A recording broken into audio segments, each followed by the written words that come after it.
말씀 함께 나누도록 하겠습니다. 지난주에 우리는 예수께서 제자들을 부르시는 장면을 살펴봤습니다. 우리는 이 시대에 주님의 제자로 부름받았기 때문에 저는 예수님이 제자들을 부르시는 그 장면이 이것이 주님이 우리에게 원하시는 신앙생활이구나 하는 것을 깨닫는 시간이 되었거든요. 13절, 14절의 그런 동사들에 주목을 해봐야 되는데요. 예수님의 제자들을 부르실 때 예수님이 산에 계시고 13절에 보시면 예수님이 제자들을 부르셨다. 예수님 부르시니까 제자들이 예수님께로 나아왔다라고 그렇게 표현합니다. 그들의 일상 속에 있던 그들을 잠시 주님 계신 거룩한 산으로 부르면 그 부르심에 응답하는 사람들이 제자들이더라고요. 14절에는 그들을 세우셨다. 세우시기 위해 그들과 함께 하셨다라는 표현도 나옵니다.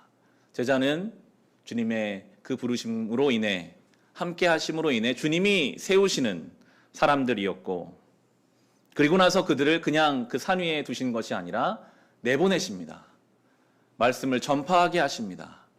귀신을 쫓아낼 권능을 주신 사람들, 그들이 제자, 이 시대로 말하면 교회, 성도의 모습이더라고요. 오늘도 주님은 우리를 예배의 자리로 부르셨습니다. 그리고 우리는 그 부르심에 응답하여 예배의 자리에 나왔습니다.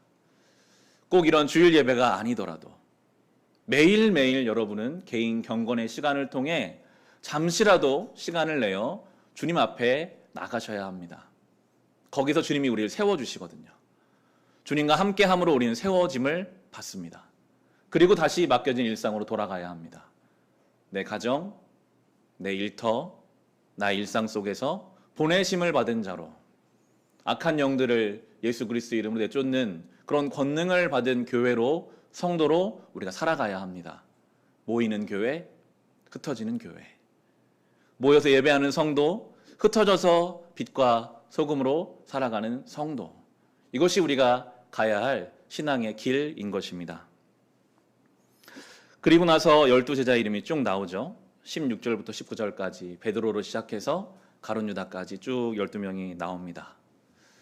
베드로는 늘 대표적인 제자죠. 가룟 유다는 또 대표적인 배신자입니다.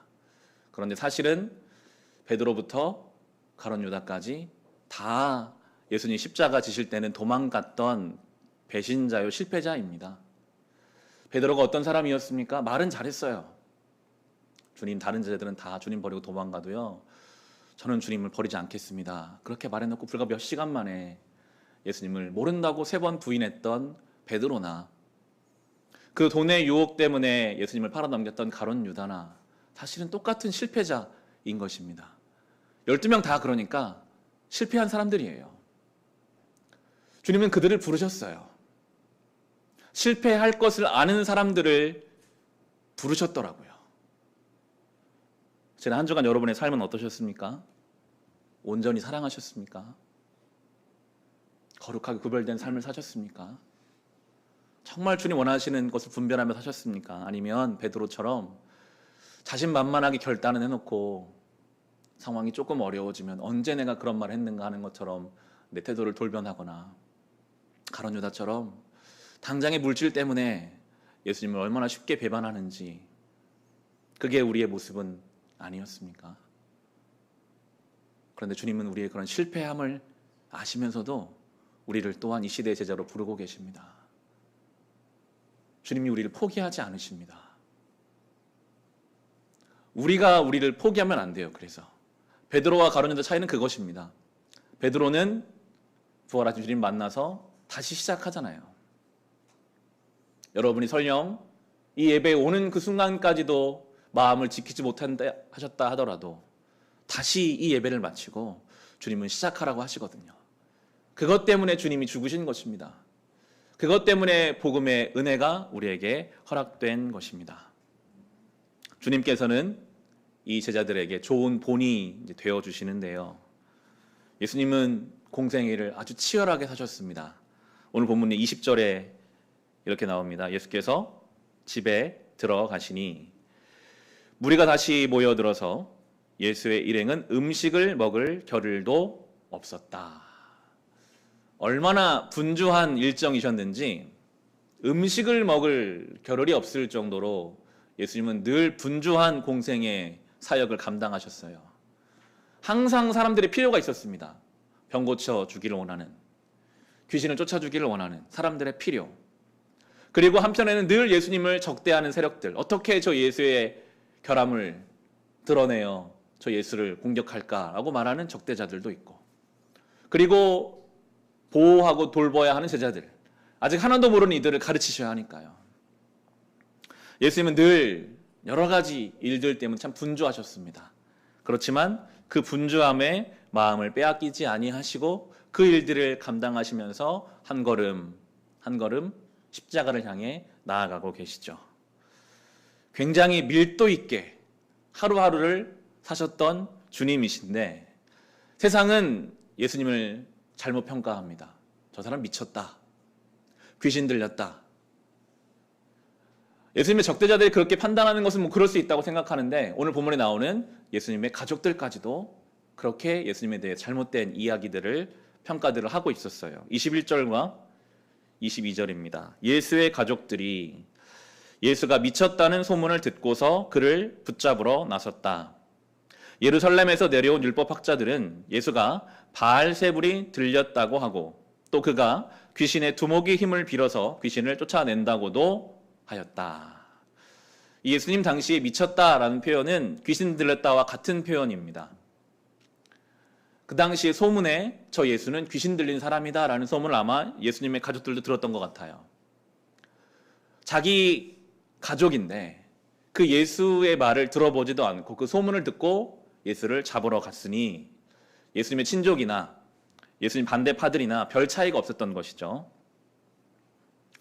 우리가 좀 이해해 볼 수 있다면 31절을 보시면 예수님을 찾아간 가족들은 어머니와 동생들, 아버지인 요셉이 나오지 않습니다. 그래서 많은 성경학자들은 이른 시각에 아마 아버지는 세상을 떠났을 것이다. 그래서 홀어머니 밑에 살았을 것이다. 그러면 예수님이 장남이니까요. 가장 역할을 해야 되거든요. 얼마나 믿을 만한 형이었겠어요? 오빠였겠어요? 그런데 어느 날 갑자기 30살이 된 그 예수 큰아들이 자기는 하나님의 아들이라고 하면서 집을 나가버린 거죠. 그러니까 어머니도 동생들도 그들의 상황을 놓고 보면 야속하고 안타깝고 이해가 안 되는 거예요. 아니 지금 우리 가정을 이끌어가야 할 저 예수가, 우리 형이, 우리 오빠가, 내 아들이 왜 지금 저렇게 말도 안 되는 소리를 하며 돌아다니는가? 사람들은 미쳤다고 하는가? 그들이 예수님을 이해하지 못한 이유가 무엇이었을까요? 자기의 상황 위에서 예수님을 보면 예수님이 이해가 안 되거든요. 아버지가 없는 그런 상황 중에서 뭔가 기대하는 바가 있는, 그런데 예수님을 그렇게 바라보니까 예수님이 안타깝게 보이고 미친 사람처럼 보이고 비정상으로 보이지만 우리가 진리의 관점에서 보면 비정상적인 세상을 정상으로 바꾸시는 분이 예수님이시오.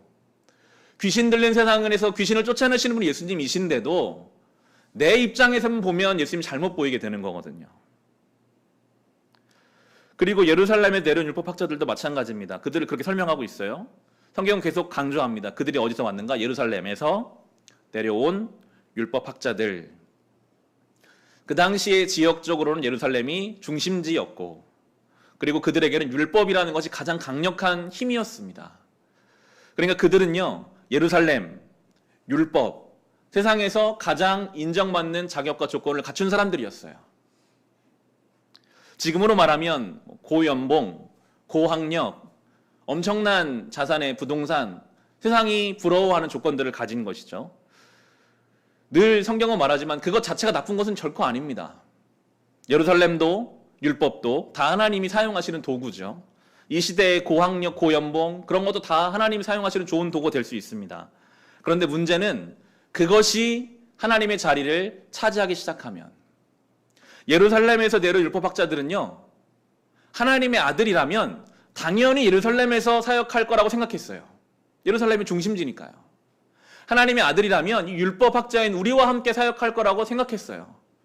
그런데 저 예수라는 하나님의 아들이라는 자가 뭔가 신령해 보이기는 하는데 예루살렘이 아닌 나사렛이라는, 갈릴리라는 아주 이방인의 땅, 그들이 생각하기엔 더러운 땅에 있고 율법학자들이 아닌 저 어부나 세리 이런 사람들과 함께 있으니까 그들의 기준으로는, 그들의 관점으로는 예수가 결코 하나님의 아들이 될 수 없는 거예요.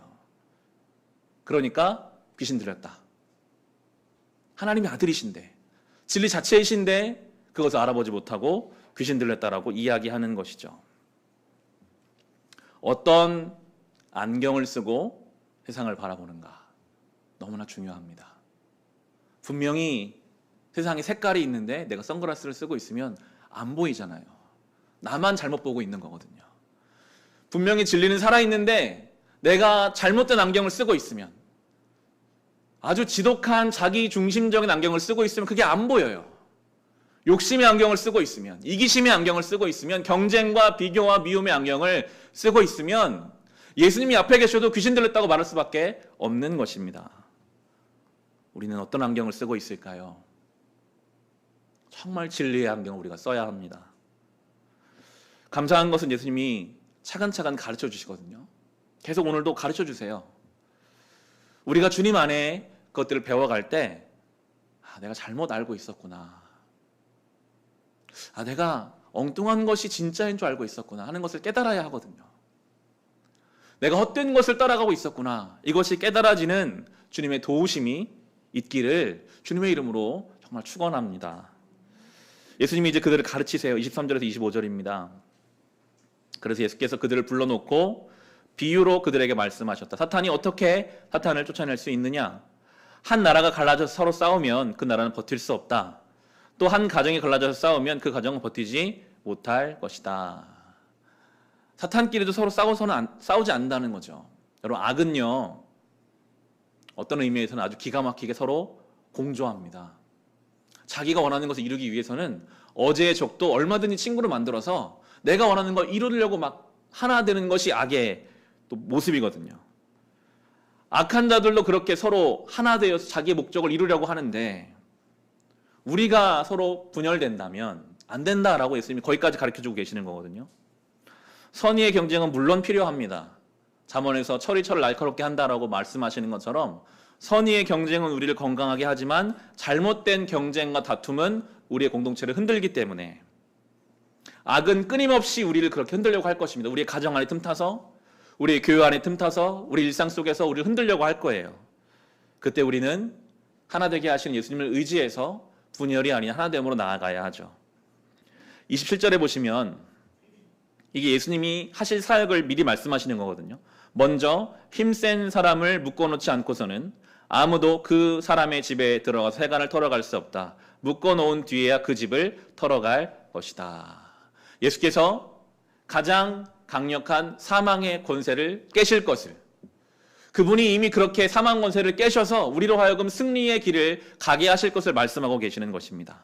예수님이 죽음의 권세를 이기셨잖아요. 스스로 죽으시고 그리고 그 죽음을 생명으로 바꾸셨습니다. 높아져야만 할 것 같은 세상 속에서 스스로 낮아지셔서 낮아짐의 영광을 보이셨습니다. 섬김 받으려고 하는 세상 속에서 섬기는 자가 되셔서 하나님의 영광을 나타내셨죠. 저는 고린도후서 6장 9절 10절 말씀, 이게 이 예수의 승리를 경험한 성도들의 모습이라고 보는데, 제가 읽어드릴게요. 고린도후서 6장 9절 10절에 보면, 이름 없는 사람 같으나 유명하고 죽는 사람 같으나 보십시오 살아 있습니다.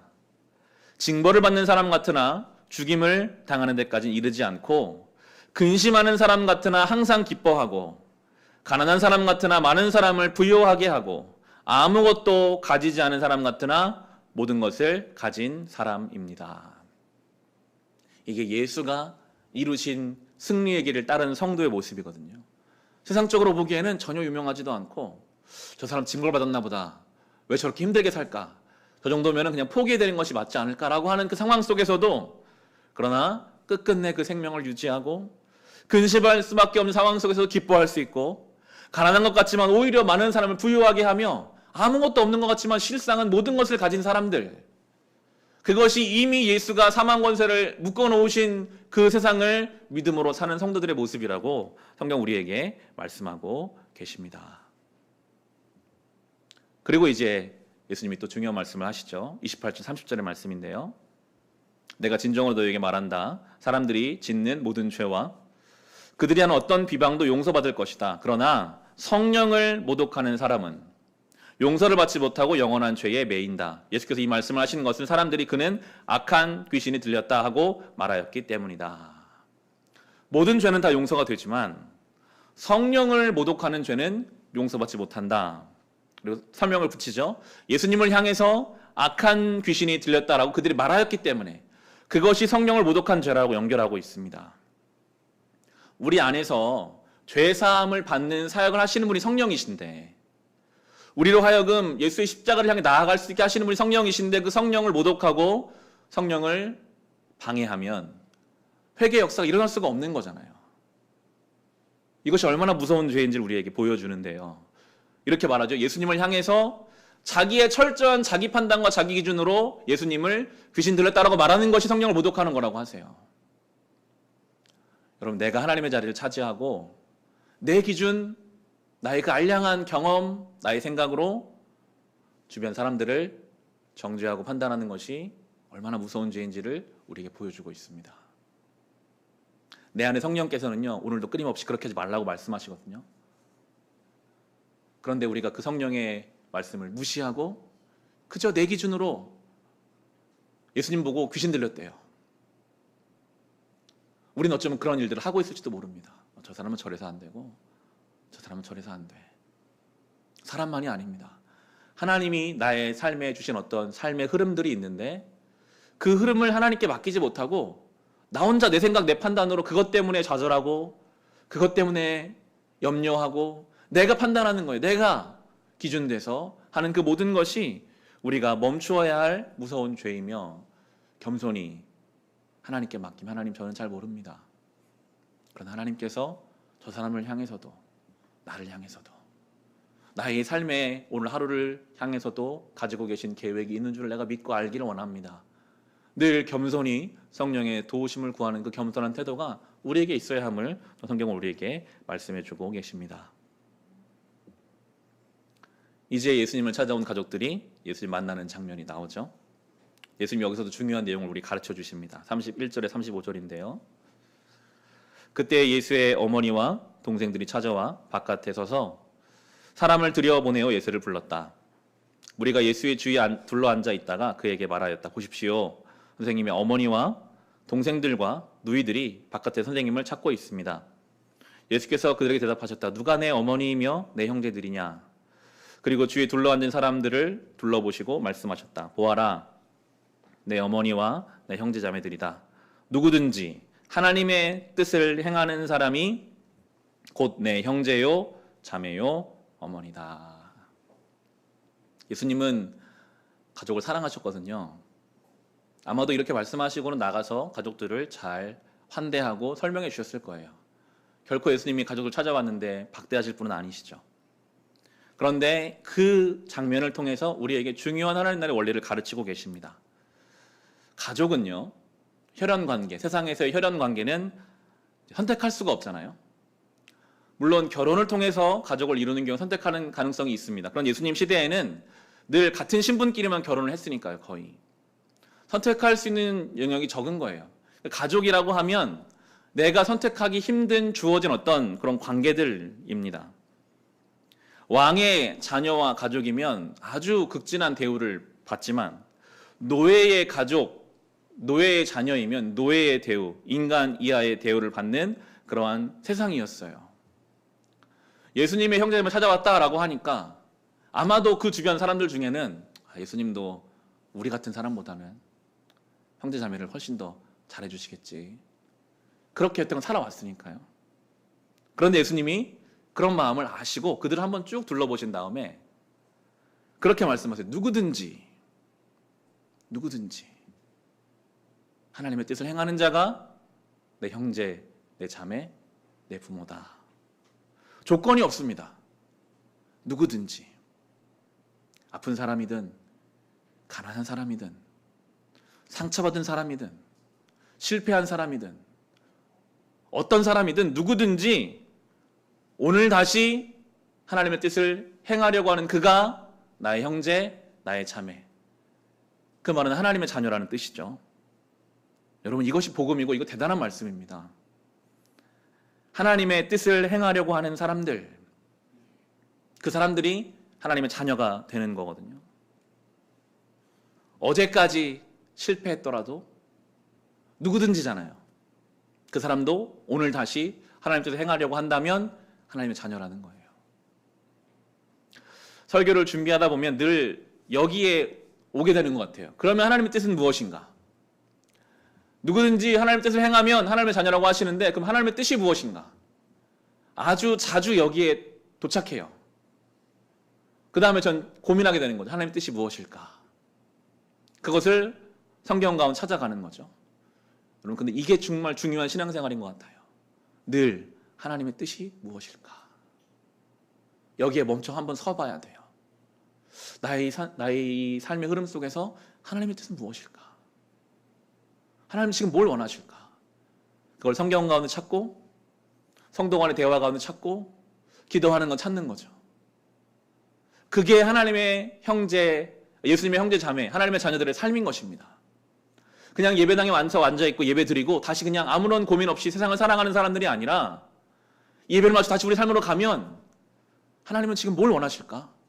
기도하고 묵상하고 찾고 또 찾는 사람들, 그 사람들이 하나님의 자녀인 거거든요. 가급적 요즘 주시는 말씀 가운데 찾으시기를 바랍니다. 저는 그렇게 믿거든요. 공동체에게 주시는 그 말씀, 주일에는 마가복음, 우리 교회는 평일에는 출애굽기잖아요. 저는 그냥 묵상하러 오신 건 아니라고 믿어요. 온 공동체가 함께 한 말씀 묵상하는 그 시간들 속에서 그 출애굽기 말씀 중에서 하나님의 뜻을 찾아보려고 하고 이 마가복음 말씀 중에 하나님의 뜻을 찾아보려고 하는 것이죠. 지난주 우리는 출애굽기 20장에 나오는 십계명을 주중에 살펴볼 수 있었습니다. 모든 성경은 다 성령께서 사람을 감동시켜서 쓰신 것이거든요. 그런데 이 성경 중에서 유일하게 하나님이 직접 쓰신 말씀이 십계명이죠. 하나님이 돌판에 쓰셨어요. 돌판 2개에다가 십계명을 쓰셨는데 한 돌판에는 1부터 4계명, 하나님을 향한 말씀. 한 돌판에는 5부터 10계명, 사람을 향한 말씀을 쓰셨습니다. 우리의 신앙에는 이 두 가지가 기둥이죠. 하나님을 향한, 사람들을 향한.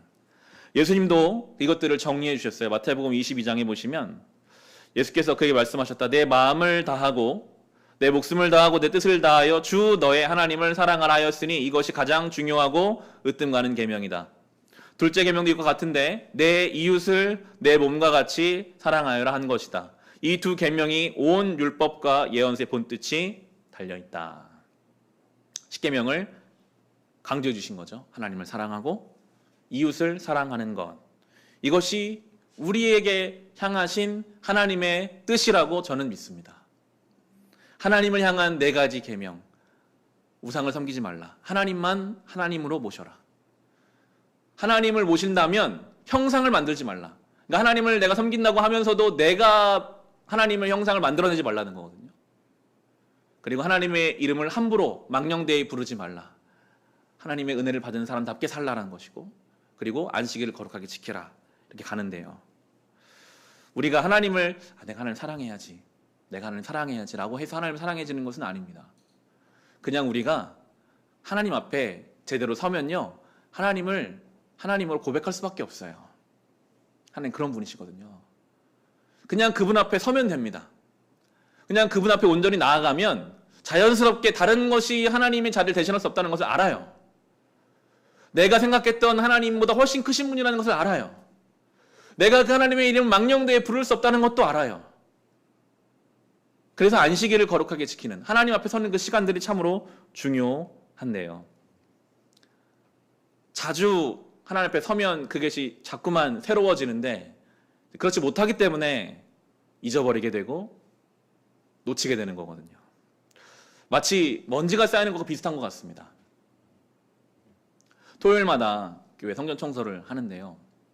이 의자가 패브릭 소재여서 먼지가 많이 앉거든요. 토요일마다 항상 이 청소용 테이프를 가지고 의자를 청소합니다. 눈에는 잘 안 보이지만 늘 거기에는 먼지가 묻어 있죠. 일주일을 살아도 우리의 삶에는 어떤 그런 영적인 먼지들이 묻습니다.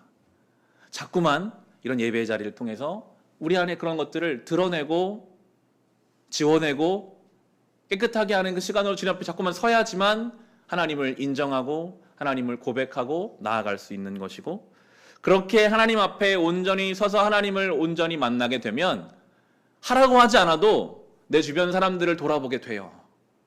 사랑하게 됩니다. 사람을 향한 첫 번째 계명이 부모 공경인데요. 부모는 선택할 수 없는 사람이죠. 하나님이 나에게 주신 사람이 부모입니다. 부모로 대표되죠. 예수님 말씀하시는 이웃도 그렇습니다. 하나님이 나와 같은 시대, 같은 공간을 살게 두신 내 옆에 사람, 그 사람을 사랑하는 것이 하나님의 뜻이거든요. 그 사람을, 내 부모를, 내 배우자를, 내 자녀를, 내 이웃을 내가 하나님 자리 취해서 평가하고 판단하면서 성령을 모독하는 사람이 아니라 그 사람을 향한 하나님의 계획이 있겠지. 존중하고 기다려줄 수 있는 것. 우리를 정말 힘들게 하는 사람 있잖아요. 정말 우리 아프게 하는 사람. 어떻게 해야 될까요? 여러분, 그를 사랑하기 힘들다면 그를 향한 나의 그 밉고 아픈 마음을 하나님께 아뢰는 것입니다. 그 사람을 향한 하나님의 잘못된 것이 있다면 심판하실 것이고 하나님이 하실 거예요. 내가 그 사람을 미워하느라 내 마음까지 상하게 하는 것이 아니라 나는 그를 향한 마음을 하나님께 쏟아내는 것으로 그를 사랑하기를 시작하는 것이죠. 그렇게 우리가 나에게 주신 하나님과 사람들을 사랑해가는, 누구든지 하나님의 뜻대로 행하는 자가 하나님의 자녀가 될 것이다 라고 성경은 오늘 우리에게 말씀해 주십니다. 말씀을 마칩니다. 자녀가 된다는 것, 이것처럼 귀한 일이 있을까요? 제가 집에서 설교를 준비하든, 저희 아이들이 제가 설교를 준비하는 방에 문을 걸고 들어갈 수밖에 없어요. 아이들이 막 오니까요. 문을 걸고 들어가서 말씀을 준비하다가도 아이가 막 울고 저를 찾으면 막 뛰어나가게 되죠. 저희 아이가 요즘 잘 걸어 다니니까요. 제 손을 잡고, 자기 가고 싶은 데 있으면 제 손을 잡고 가자고 하거든요. 그러면 이제 같이 가죠. 너무나 사랑하지만 아프면 병원을 데려가서 주사를 맞추게 됩니다. 제가 여태껏 수액을 맞은, 정말 몇 번 안 맞았거든요. 저보다 이미 저희 아이 더 많이 맞은 것 같아요. 장염이 걸려서 수액을 맞고, 수액을 한번 맞으려면 막 난리를 칩니다. 그러면 저도 막 끌어안고 간호사 선생님이 팔을 잡고 그렇게 이제 놔야 되잖아요. 그 아이가 싫어해도 필요하면 붙잡아서라도 그 아이에게 그 약을 투여해야 하죠. 사랑하기 때문에 거절하고 가르쳐주는 것입니다. 하나님은 우리의 너무나 좋으신 아버지이십니다. 우리가 울면 뛰쳐나오십니다. 우리가 손을 붙잡고 우리의 가야 길 함께 가주시지만 때로 필요하면 고통스럽게라도 우리 약을 투여하실 것이고, 때로는 필요하기 때문에 우리를 거절하시기도 하실 것입니다. 그런데 분명한 것은 하나님 아버지는 자녀된 우리를 포기하지 않으십니다. 하나님의 뜻대로 행하려고 하는 우리, 그 우리의 아버지이신 하나님, 주님께서 오늘도 우리를 자녀 삼아 주셨으니 그 은혜에 합당한 삶을 살아갈 수 있는 저와 여러분 될 수 있기를 주님의 이름으로 축원합니다. 주신 말씀으로